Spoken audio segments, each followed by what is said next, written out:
Hello, hello.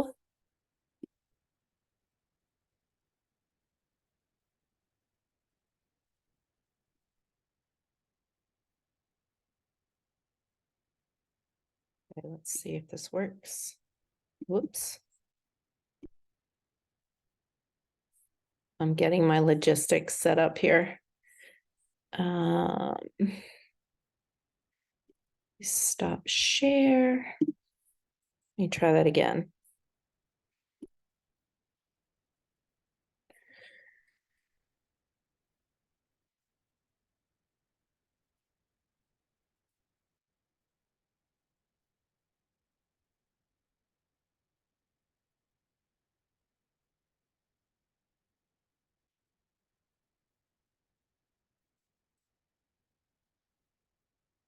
All right, well, I'm going to get started.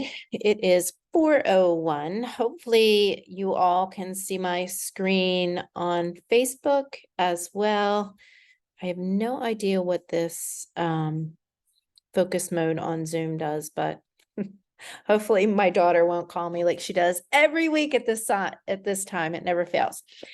So the question came up when I was meeting with clients last week about what are some great topics to chat about at this point in time in December when it's dark early. For some of us, it gets cold. Actually, for most of us, it does get cold.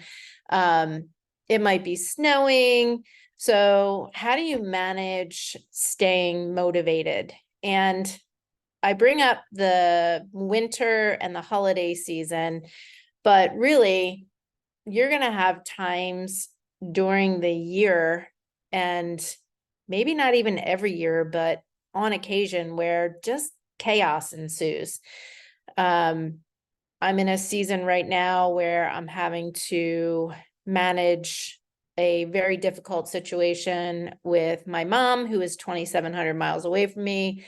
And I'm some days not sleeping, and what I'm trying to do is just stay consistent with the things that I know really set me up for success as far as my movement is concerned, and as far as the food that I'm putting into my body.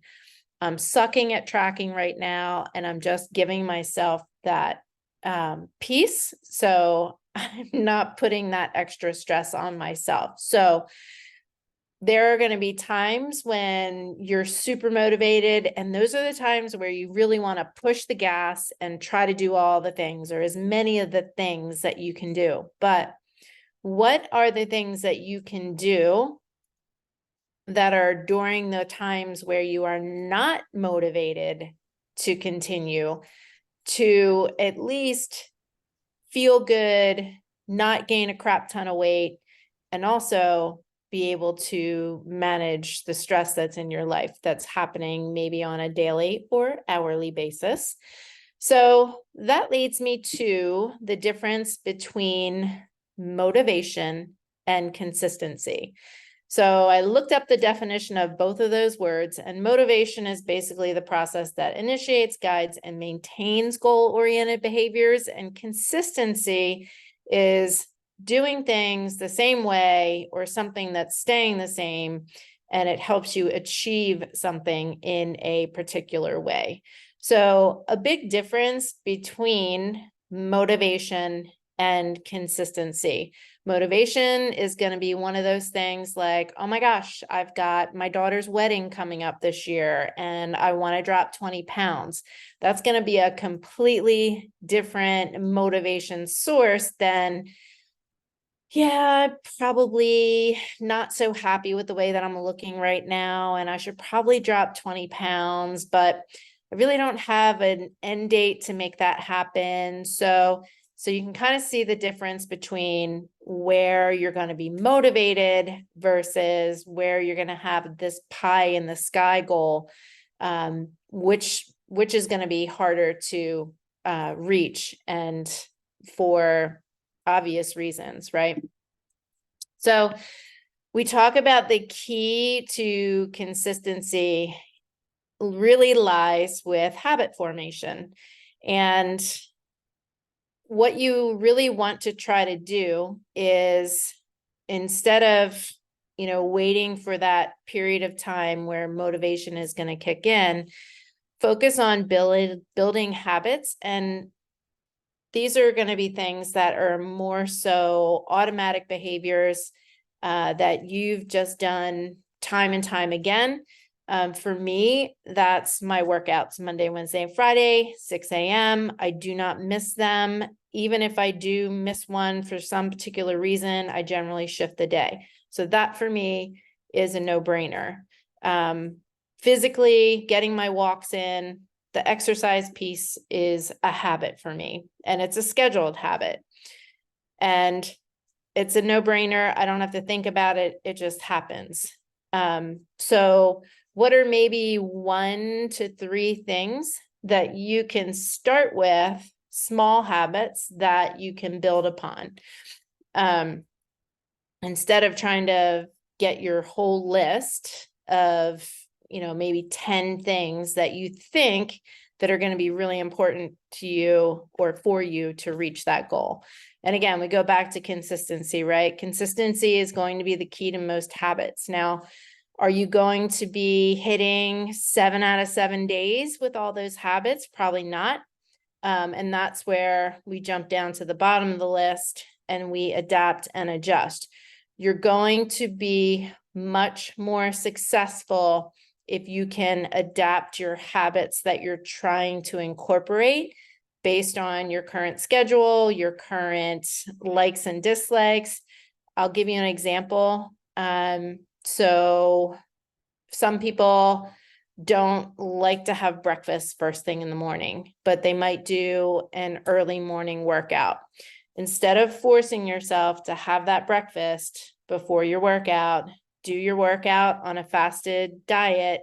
And then once you're done that workout within that 30-minute time frame, have a protein shake. You don't necessarily have to sit down and have a meal if you're not a breakfast person. So for you, forcing yourself into a habit that just doesn't work for you is setting yourself up for failure from day one, right? Another key to creating consistent habits is if you already have some kind of existing cue. And I'll give you the example of what I like to try to do with my water intake. So first thing I do when I get up in the morning, go into the bathroom, I pee, get naked, jump on the scale, get dressed for my workout or for the day, and I'll have a pint of water sitting next to my toothbrush. So as soon as I brush my teeth, or sometimes I do it before, I'll suck that water down. Then I go grab my coffee, go sit in my bed, do my daily devotionals, prepare for my day, whatever. But connecting that I'm going to start my water habit with my first thing in the morning bathroom habit is going to set me up for greater success in the long term, making that a habit when I stack the habit with something that I do continually. You could do the same thing at bedtime. So think about things that you do every day without even thinking about it, and then see if you can sandwich another habit either in front of or in back of that existing habit or something that you're doing constantly anyway. The other thing is to make sure that you're tracking progress and celebrating the milestones that you make. So say, 5 out of 7 days, you got movement into your day. That's a big, meaningful progress if you prior to that we're only doing maybe 2 or 3 days. So celebrate those wins. I think too often we don't focus on any of the stuff that we complete and we actually do well at if it's not 7 out of 7 days, but we will focus on beating ourselves up for all of the things that we don't do. So just a little bit of a mindset shift. And I know when you're in a funk, sometimes it really is helpful to go back even through your day. At the end of the day, what are, 1 to 3 wins that you had? And it kind of sets you up for a nice, peaceful sleep. So habits. The more you can consistently do things without even having to think about them, the more successful you will likely be. Mindset shift. So again, this is going back to consistency, right? Shifting from a motivation dependent mindset to one that's based on discipline, commitment, and small, consistent actions is going to help set you up for success.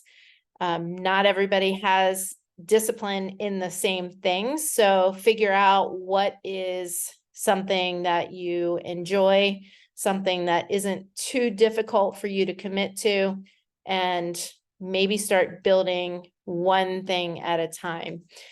So examples for me: not missing a workout, making sure that I've got food on hand, meal prepping weekly. It only took me 52 years to be able to do that.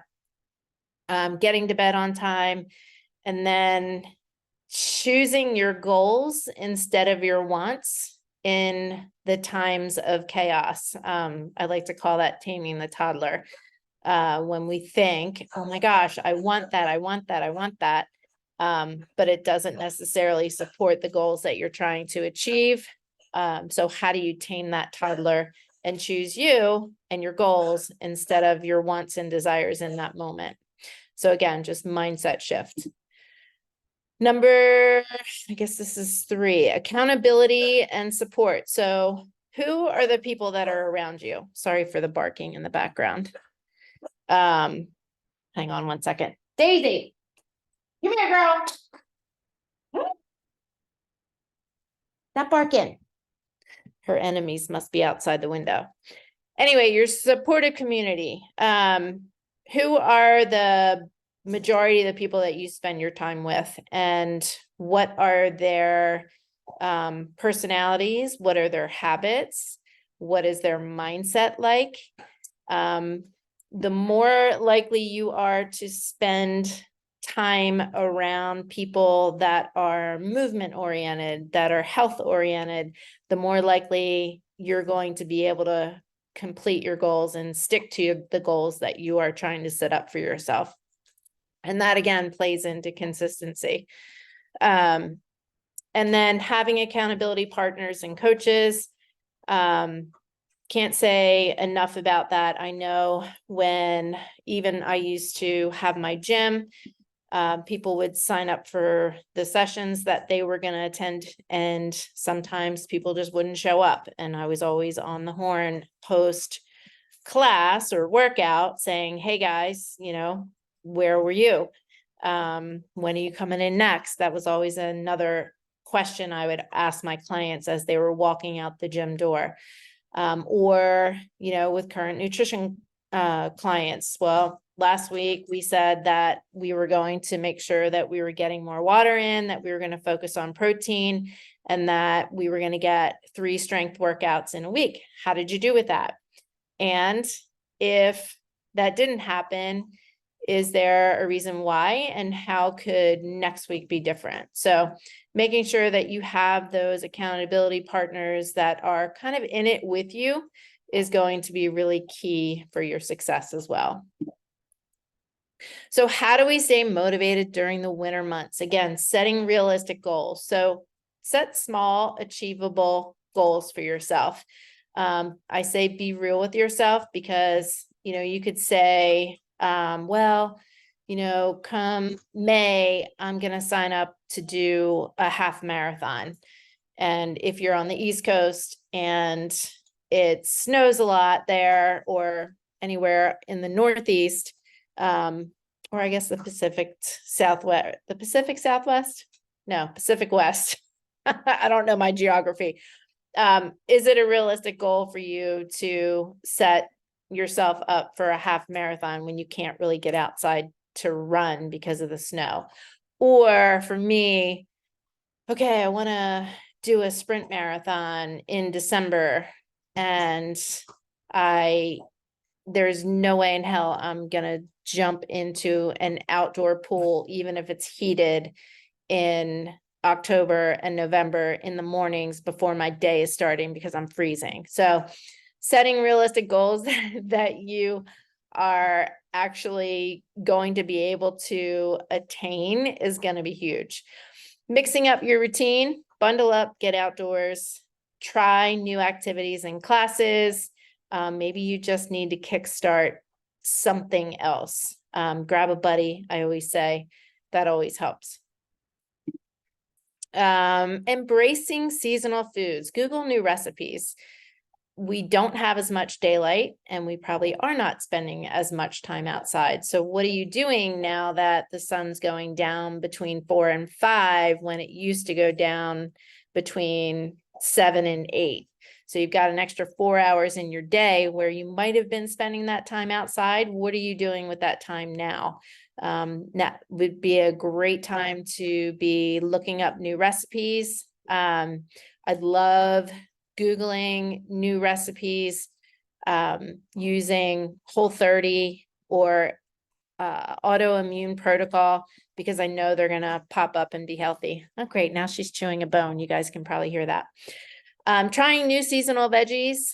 Only certain times a year, certain vegetables are available. Go to your local farmer's market, pick up those veggies. And again, Google recipes, find out new ways to cook them, new seasonings to use, and, actually enjoy local farmer market vegetables that haven't been sitting in the supermarket for a month. How do they stay? That's what I want to know. Actually, maybe I don't want to know. Mindfulness and stress reduction. So first thing on this list is SAD. What is that? Seasonal affective disorder. So during the winter, because we don't have as much light and because it can tend to be a little bit colder outside and we're not spending as much time outdoors, we can be affected by that. Sometimes the holidays themselves can cause us to have a little bit of seasonal affective disorder, change in season. So think about how it is that you've been the last several years. How has your mood been? What has your mindset been like? Do you have potentially seasonal affective disorder? And what are some of the things that can help with that? Taking extra vitamin D, especially if you are not getting the sunlight. And if you are in the Northeast, specifically, because you're definitely not spending as much time outdoors, you should be increasing your vitamin D levels.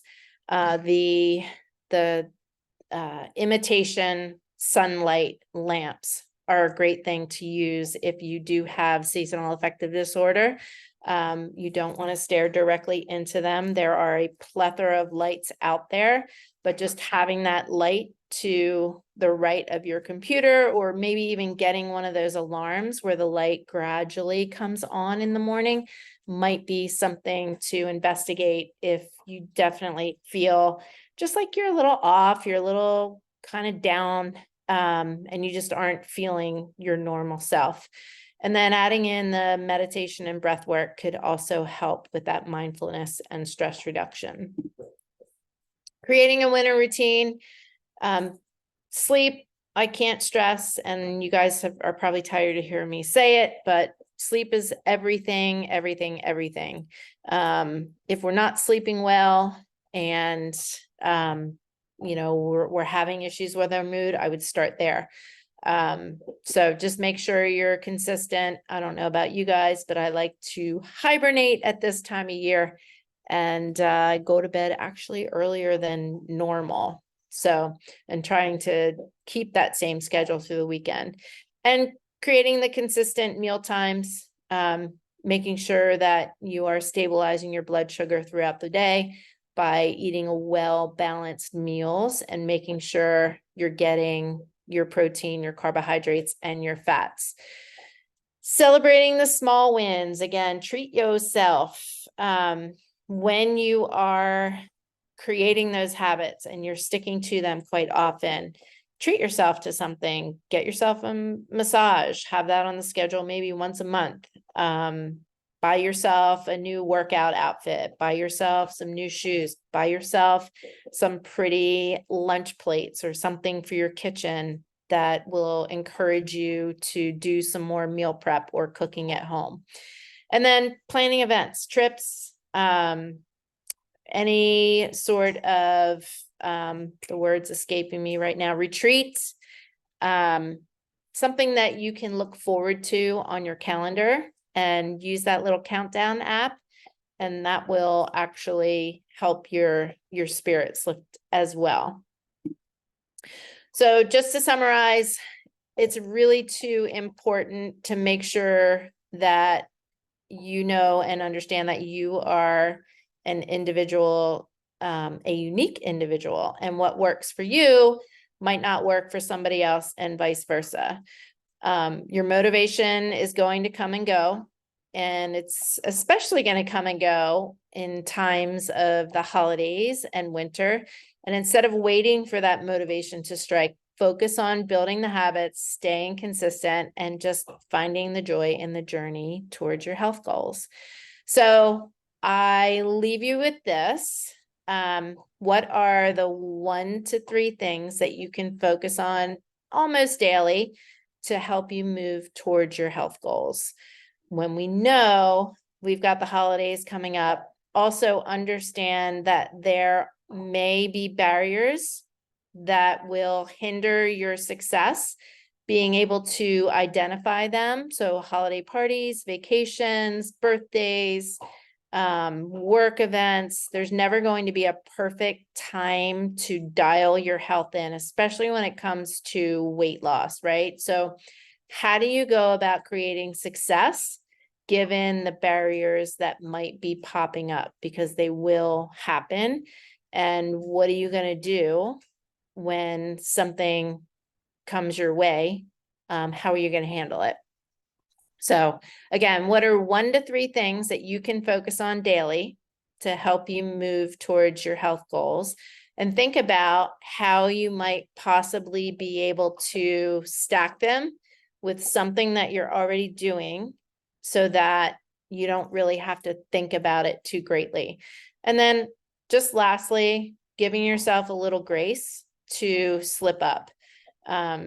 Having goals is amazing, but trying to break that massive goal down into something much smaller is going to help you achieve that goal, for one, but it's also going to help you kind of break down what you're trying to accomplish into smaller parts that are going to help you be more consistent. So think about that. Any questions? I'm going to tap into Facebook land and see if anything pops up. Anybody on Zoom have any questions? You can come off mute.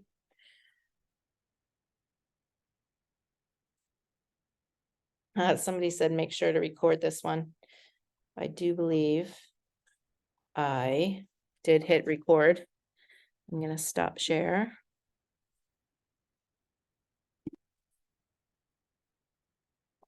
All right, I'm not seeing any questions. So if you do have any questions, just go ahead and post them in the comments or reach out to me on Facebook, message me, or again, just ask in the comments below.